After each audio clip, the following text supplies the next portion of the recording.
Hi everyone, I'm Davina, and it's wonderful to see you again. The testimonial essay I would like to read for you today is, What Comes of Never Doubting the People That You Employ? The main character, a church supervisor, never oversees or checks on Lily's work, thinking that she has caliber and is capable. Then later, when brothers and sisters mention that Lily isn't doing practical work, she still doesn't take it seriously. It's not until a major problem crops up that she begins to seek the truth and reflect on herself. Why would she blindly trust another person? Is it right to always trust those you employ? What are the consequences of living according to this outlook? Let's listen to this essay together. Last year, I was a supervisor for the church's watering and gospel work. Because I'd just started, I was unfamiliar with many details of the work. So I relied heavily on those team leaders. I thought they were proficient in those fields and better than me at everything, so I should learn from them. Especially Sister Lily, who had quite good caliber and was a talented worker. She always presided over work discussions at gatherings, and her group's gospel work was a bit more fruitful than the others. As a result, I thought highly of her and trusted her. I normally only had a simple understanding of her work and never delved into the details. I had the utmost confidence in her. At the time, my brothers and sisters reminded me that I should take some time each week to check on Lily's work. And despite agreeing to do so, I thought, Lily can be headstrong at times, but she does pretty well at every aspect of the work, and she's the most talented in this field. So she probably won't have any big issues. If I'm always inquiring about her work, it'll seem like I don't trust her. So I didn't take their suggestions seriously. One day, two sisters told me that Lily wasn't doing practical work. They said she often didn't follow up on the team's work or fellowship to resolve the brothers' and sisters' issues and struggles. And when she occasionally did check in, it wasn't very helpful.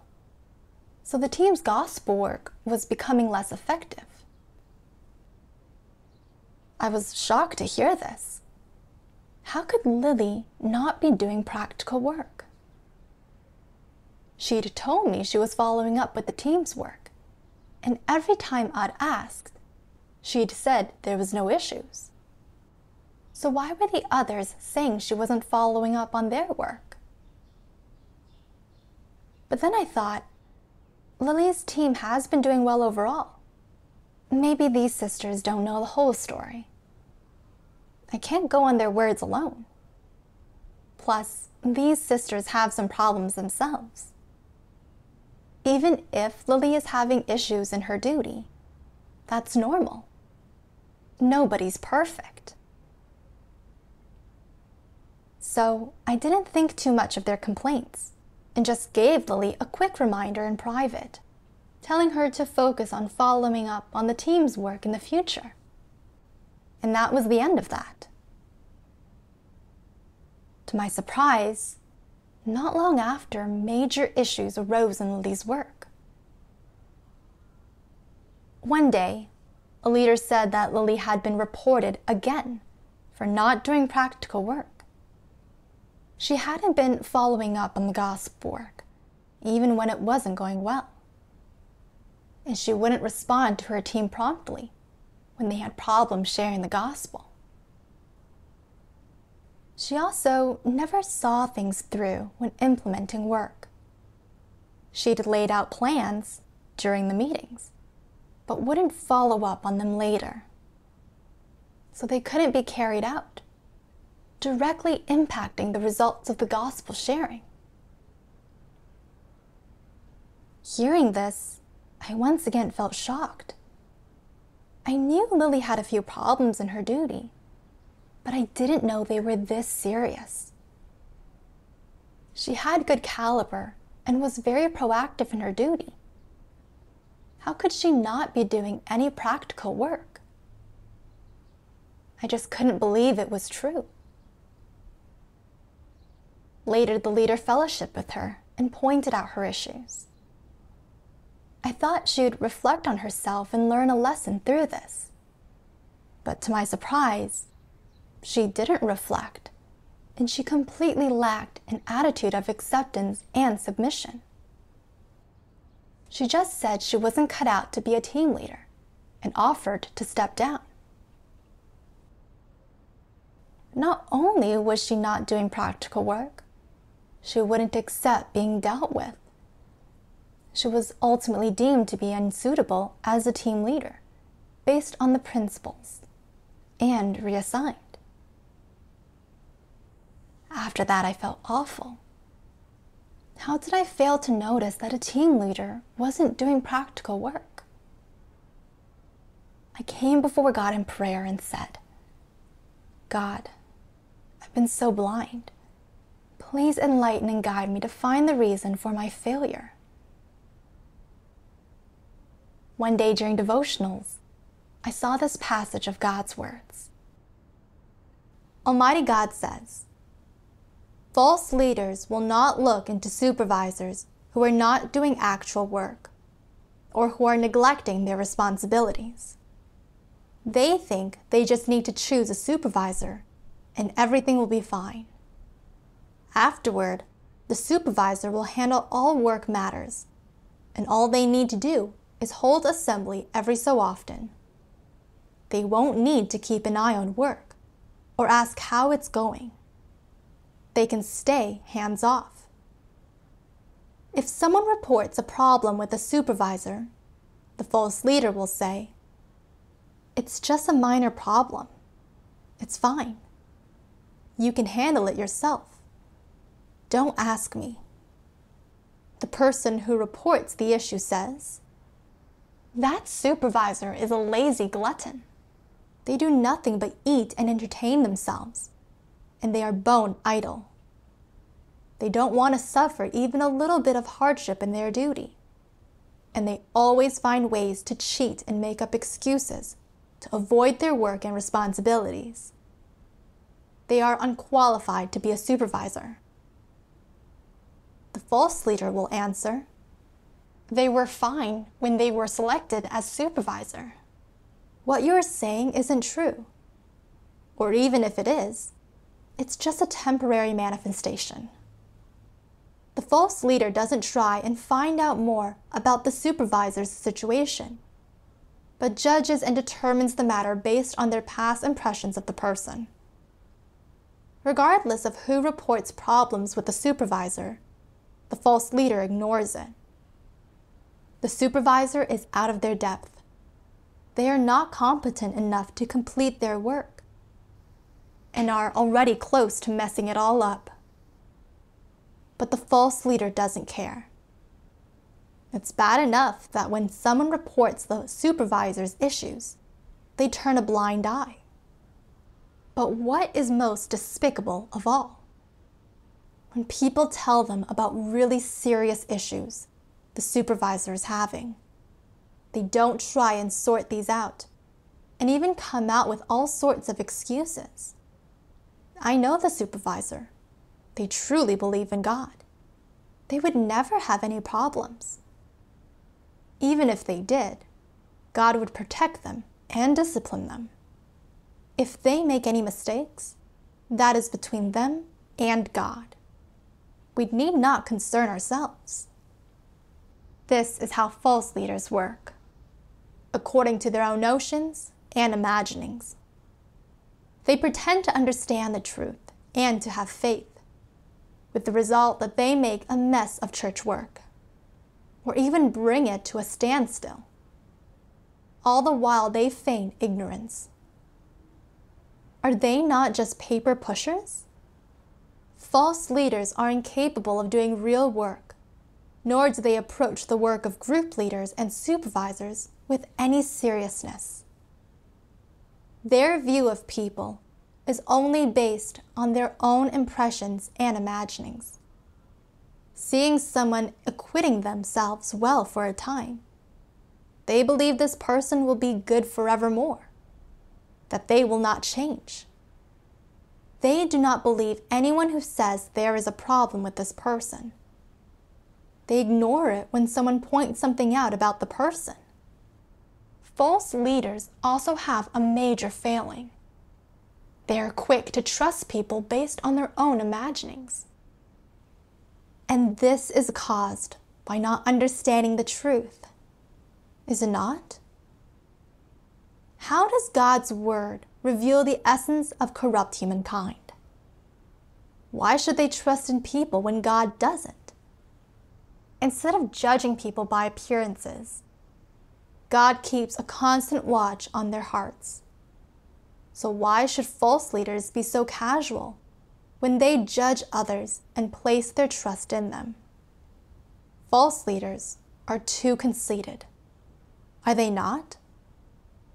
What they think is, I wasn't wrong when I spotted this person. Nothing could go awry.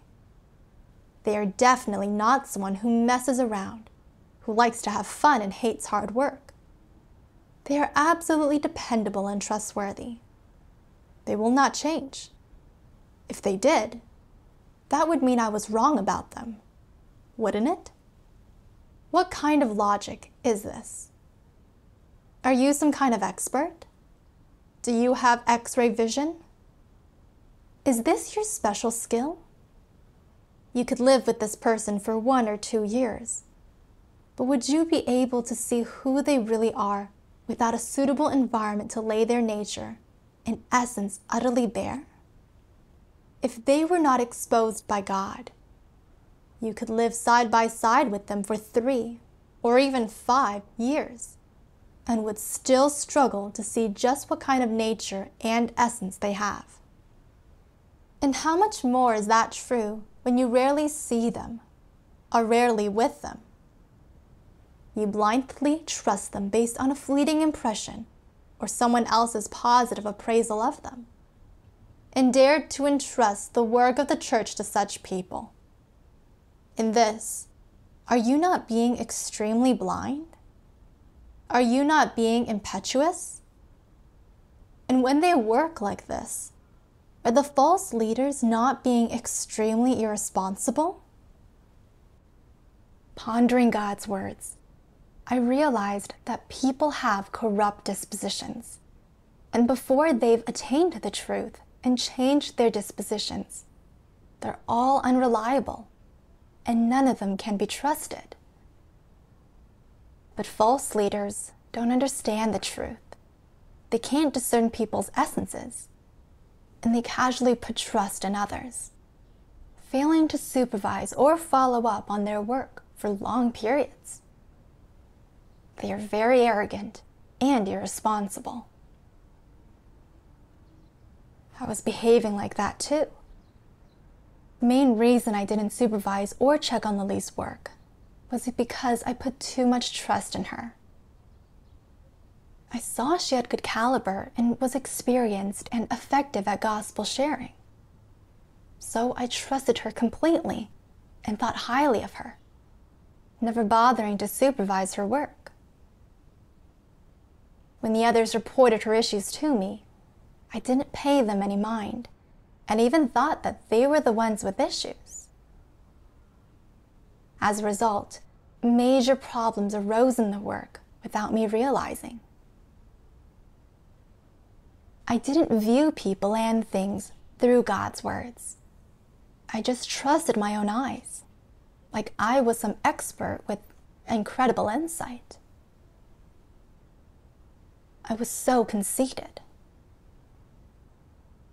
In reality, no corrupt person can be completely trusted.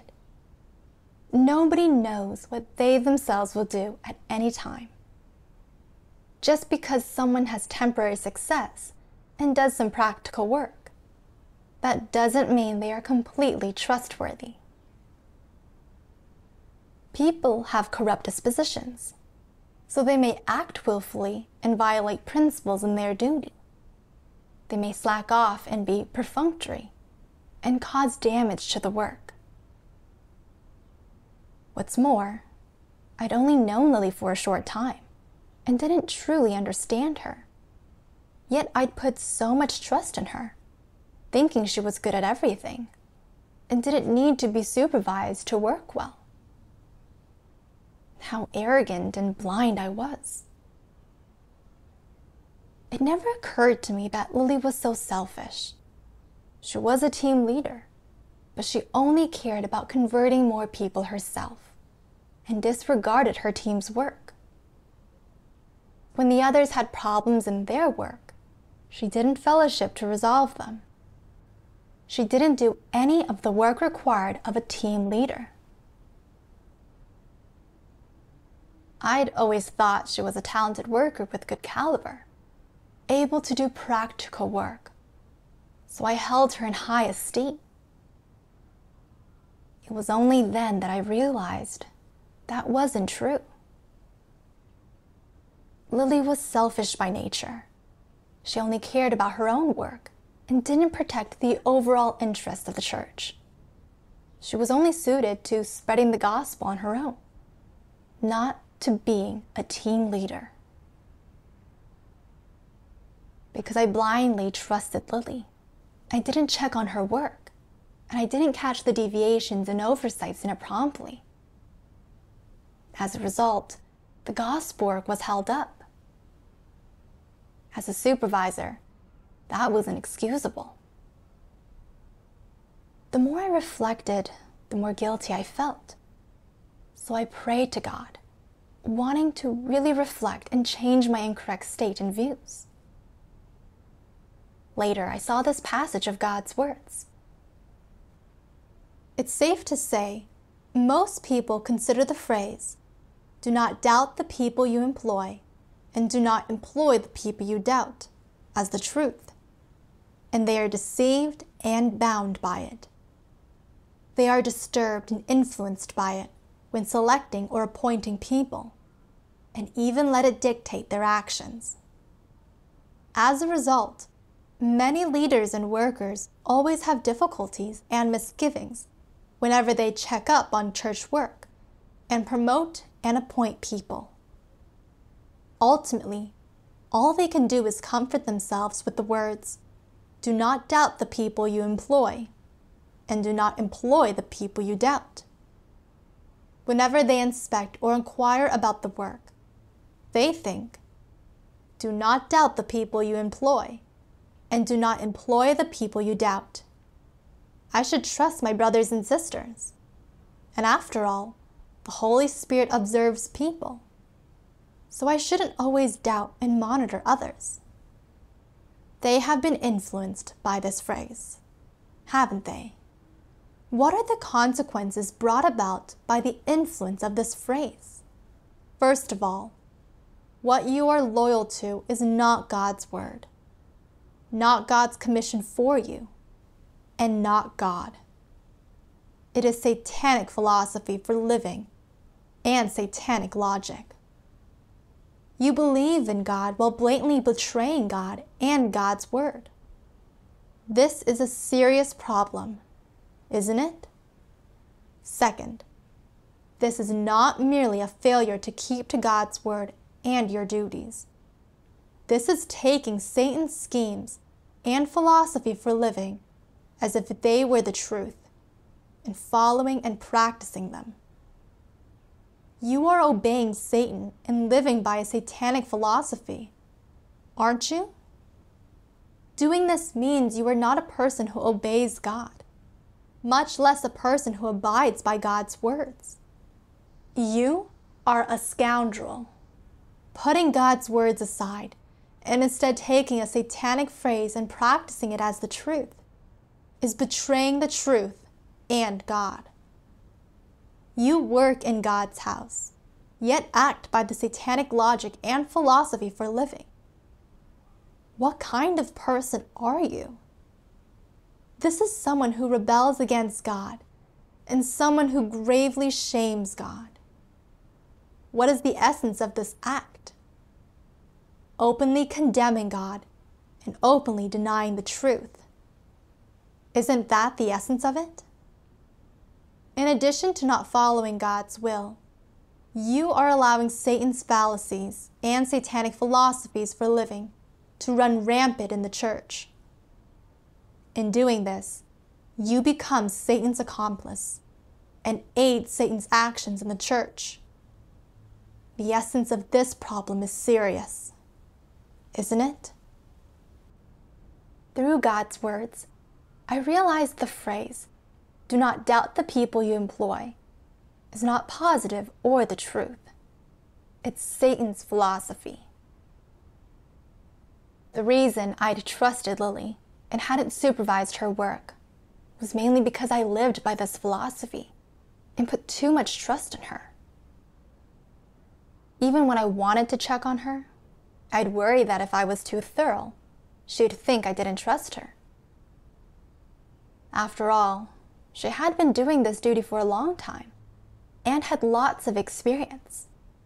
She was better than me in many ways, and her results were satisfactory. What major issues could a person like her possibly have? I thought I didn't need to look into trifling little matters, that if I signed her work, I should trust her, that there wouldn't be any issues. Because I was dominated by that satanic philosophy for living, I never supervised or looked into her work.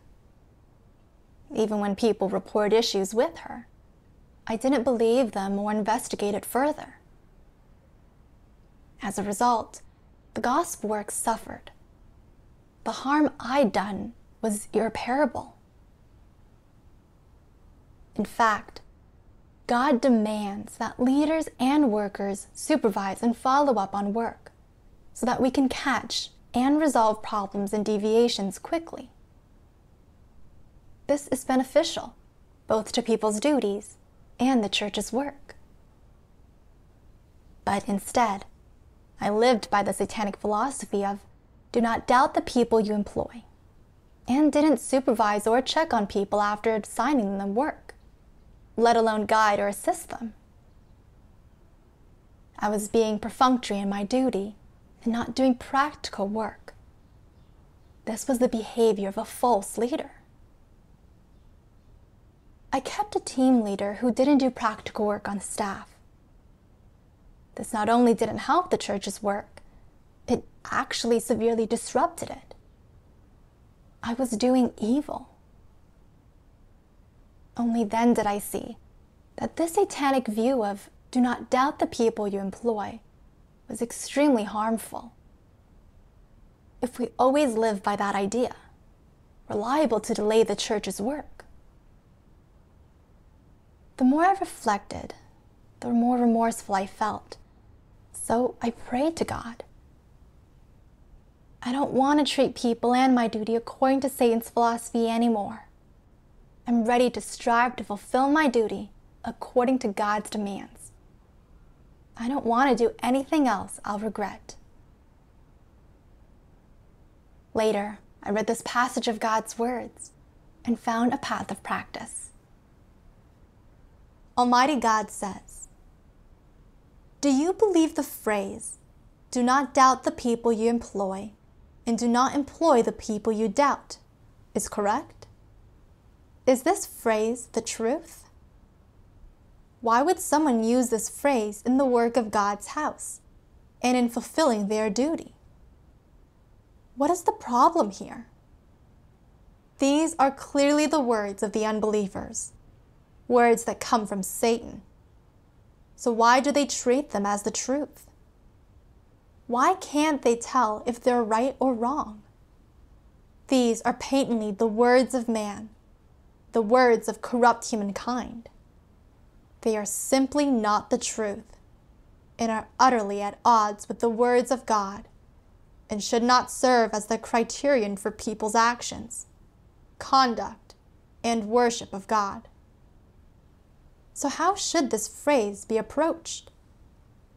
If you are truly capable of differentiation, What kind of criterion should you use in its place to serve as your principle for practice? The criterion should be to perform your duty with all your heart and with all your soul and with all your mind. To act with all your heart and with all your soul and with all your mind is to be restrained by no one. It is to be of a single heart and mind and no more.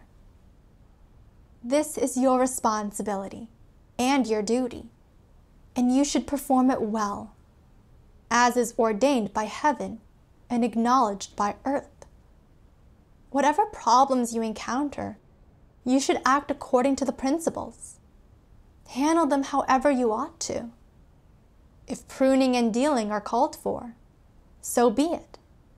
And if dismissal is called for, so be it. Act based on God's words and on the truth. Isn't this the principle? Is this not the exact opposite of the phrase, "Do not doubt the people you employ, and do not employ the people you doubt"? What does it mean to not doubt the people you employ and not employ the people you doubt? It means that if you have employed a person, you should not doubt them. If you have employed a person, you should let go of the reins, not supervise them, and let them do as they please.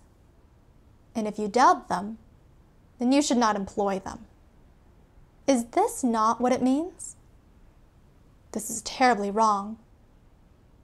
Humankind has been deeply corrupted by Satan.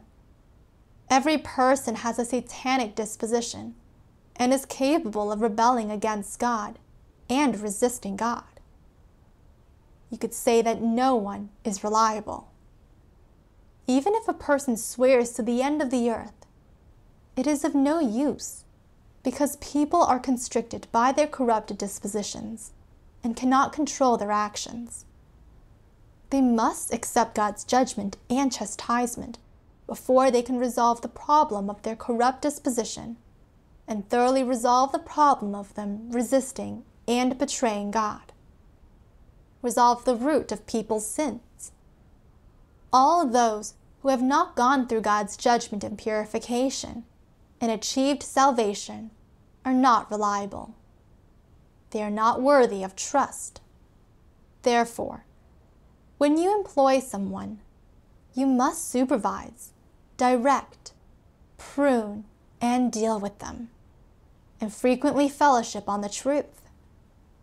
Only in this way will you be able to see clearly whether they can continue to be employed. If there are some people who can accept the truth, accept being pruned and dealt with, are able to perform their duty loyally, and who have continual progress in their life, then only these people are truly employable. Through reading God's words, I found a path of practice. God asks that we put our whole hearts into our duties. For all the work under my supervision, no matter if I'm familiar with the person or not, or what I think of them, I should still carry out my duty based on the principles God laid out for leaders and workers, and do everything that's expected of me, supervising everyone's work, thoroughly understanding it, finding issues and resolving them promptly, and dealing with and pruning those with serious problems. Those are the principles of my duty, and the only way for me to do my duty well. After realizing this, I felt a lot clearer and had a path forward in my duty. After that, the church assigned Lily to water newcomers, and she was happy to do so. I thought to myself, she can probably learn from her dismissal and do her duty well this time. But not long after, many of the newcomers she watered weren't gathering normally. This seemed odd to me, so I asked her for more details about why this was happening. To my surprise, she just made excuses about not having time to follow up on them. I was really upset when I heard this. I thought that after being dismissed, she would reflect on herself and do some practical work. But it turned out that I was wrong. I knew I couldn't keep viewing people based on my own notions. As a supervisor, I had to oversee, check, and direct the work, and fulfill my responsibilities. At that time, I thought of God's words. To act with all your heart, and with all your soul, and with all your mind, is to be restrained by no one. It is to be of a single heart and mind, and no more. This is your responsibility and your duty, and you should perform it well, as is ordained by heaven and acknowledged by earth. Whatever problems you encounter, you should act according to the principles. Handle them however you ought to. If pruning and dealing are called for, so be it. And if dismissal is called for, so be it. Act based on God's words and on the truth. That's right. I had to do my duty in accord with God's words and demands. After that, I pointed out and exposed all of Lily's problems to her and fellowshiped with her, dissecting her careless attitude in her duty and its dangerous consequences. Only then did Lily finally realize her problems. Later, I periodically inquired into and checked Lily's work, and if I noticed a problem, I'd fellowship with her to rectify it. After that, Lily got much better results watering newcomers. I was so excited to see this and really got a sense of how viewing things and acting according to God's words yields the best results in my duty. I also felt much more at ease and peaceful. That's it for this essay. Thanks everyone for watching, and see you next time.